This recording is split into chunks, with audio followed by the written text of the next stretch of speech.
26 minutes and 40 seconds from a launch pad in the Soviet Union to the East Coast. Mm-hmm. And it happens in 3 phases. Very simple and interesting to remember, because then suddenly all of this makes more sense. Boost phase, mid-course phase, and then terminal phase, okay? Boost phase, 5 minutes.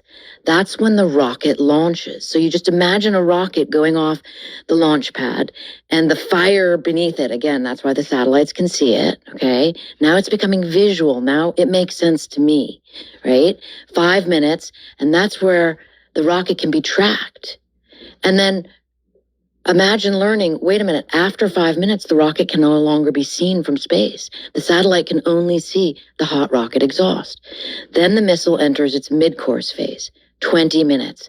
And that's the ballistic part of it, where it's kind of flying up at between 500 and 700 miles above the Earth, mm-hmm. and moving very fast and with the Earth until it gets very close to its target. And the last 100 seconds are terminal phase. It's where the warhead re-enters the atmosphere and detonates. So how long does it take for a missile to reach the East Coast of the United States from a submarine? A nuclear-armed, nuclear-powered submarine is as dangerous to civilization as an asteroid, okay? They are unstoppable. They are unlocatable.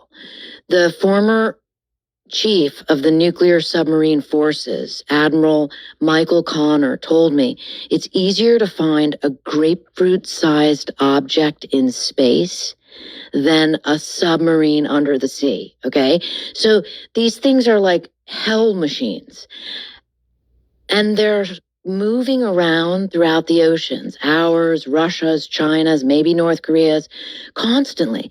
And we now know they're sneaking up to the east and west coast of the United States within a couple hundred miles. How do we know that? Why do we know that? Well, I found a document inside of a budget that the Defense Department was going to Congress for more money recently, and showed maps of precisely where these submarines, how close they were getting to the eastern seaboard. So wait. So nuclear subs are getting within 200 miles?